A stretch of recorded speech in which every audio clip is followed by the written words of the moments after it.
The film opens on a bleak, gray morning. Somewhere in the wilds of northern England, wind howls through the trees. The sky looks bruised, and the rain falls slow and steady on a tiny stone cabin. Inside lives Ray Stoker, played by Daniel Day-Lewis, a man who's chosen to disappear from the world. We don't know why at first. All we see is a man surrounded by silence. He chops wood, he reads old letters by candlelight, he stares out the window, as if waiting for someone who's never coming back. This is Day-Lewis at his most restrained, every small gesture loaded with unspoken history. Ronan Day-Lewis, his son, and the film's director, shoots the opening scenes with painterly precision. The forest looks both alive and suffocating. You can feel the weight of solitude pressing on Ray like a physical thing. Then, a sound. A vehicle in the distance. And soon after, a knock on the door. It's Jem, Ray's estranged brother, played by the ever-gritty Sean Bean. Their reunion is not joyful. It's quiet, tense, almost dangerous. The air between them feels thick with unsaid things. Over the next few days, the brothers circle each other cautiously. They talk about the past, about their father, their childhood, and the things that broke them apart. Ray, we learn, once served as a paramilitary in Northern Ireland during the Troubles. He's haunted by something terrible that happened there. An operation gone wrong, perhaps, or a betrayal that cost lives. He's carried that guilt for 20 years, and it has eaten him alive. Meanwhile, Jem found faith, a quiet, hard-won peace. But even that faith has cracks. He's here for a reason, and it's not just brotherly love. As the film unfolds, we start cutting between the cabin and the world outside. Back home, Jem's wife Nessa, played by Samantha Morton, struggles with their son, Brian, played by Samuel Bottomley. Brian has just been sent home from military training after nearly beating another recruit to death. He's angry, confused, and desperate to understand why violence seems to live inside him. And slowly, the pieces begin to fit together. The more Jem and Ray talk, the more their shared pain surfaces. Ronan Day-Lewis uses silence beautifully here.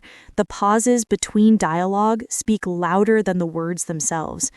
We see two men caught between guilt and forgiveness, bound by blood, yet divided by the choices they made. Ray's trauma from the Troubles is contrasted with Brian's present-day rage, the cycle repeating, generation after generation. In one unforgettable scene, Ray finally breaks his silence. Sitting by firelight, his face half lit, half in shadow, he begins to speak. And what follows is one of the most mesmerizing monologues of Daniel Day-Lewis's entire career. He confesses, not just to what he did, but to what he became.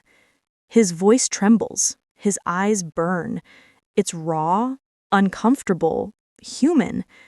It's the moment you remember why Day-Lewis is a legend. You can feel the father and son collaboration in every frame. Ronan's camera never looks away. He gives his father space to break, to breathe, to bleed. As storms rage outside the cabin, emotions boil over inside. Old wounds reopen. Jem and Ray finally fight. Physically, brutally. Years of resentment spilling out in punches and shouts. But the fight isn't about hatred. It's about release. Two brothers trying in the only way they know how to tear the pain out of their chests. Meanwhile, back home, Brian faces his own reckoning. Nessa reveals the truth about his father, and the revelation devastates him. He's been living in the shadow of men who never learned how to heal. The story becomes a haunting meditation on inheritance, not of wealth or wisdom, but of trauma. The title Anemone carries deep symbolism. It's a fragile flower that grows in harsh conditions, often associated with loss and rebirth. In the film's final scenes, after the storm passes, we see Ray and Jem standing outside the cabin, battered, silent, but side by side. The forest, once hostile, now feels calm. There's no grand reconciliation, no neat ending, just a sense that, for the first time in years, these men can breathe. Brian, too, begins his own journey toward forgiveness, not of his father, but of himself. The cycle doesn't end easily, but maybe, just maybe, it begins to bend towards something better. Anemone is as much about how it's told as what it tells.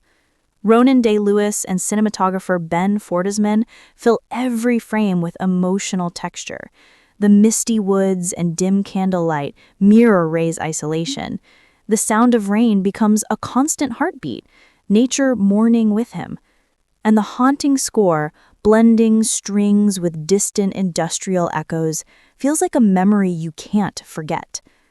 The film blurs realism and dream, flashes of surreal imagery, fish floating in inky rivers, figures emerging from fog, moments that might be Ray's trauma bleeding into reality.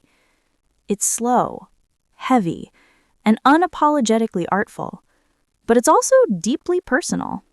Daniel Day-Lewis delivers yet another transformative performance, not showy, but soul-deep. He embodies the ache of a man torn between punishment and redemption. Sean Bean matches him note for note, grounding the film with quiet strength. Samantha Morton brings heartbreaking subtlety to her role as Nessa, a woman who carries the emotional wreckage left behind by men at war with themselves. Together, they create a world that feels painfully real, a story about damage passed down and the rare courage it takes to stop passing it on. In the end, Anemone isn't a movie about violence, it's about survival. It asks, can we ever escape the ghosts our families leave us? Can forgiveness exist after so much silence? And perhaps most importantly, can art heal the wounds that time could not? For Daniel Day-Lewis, the answer seems to be yes.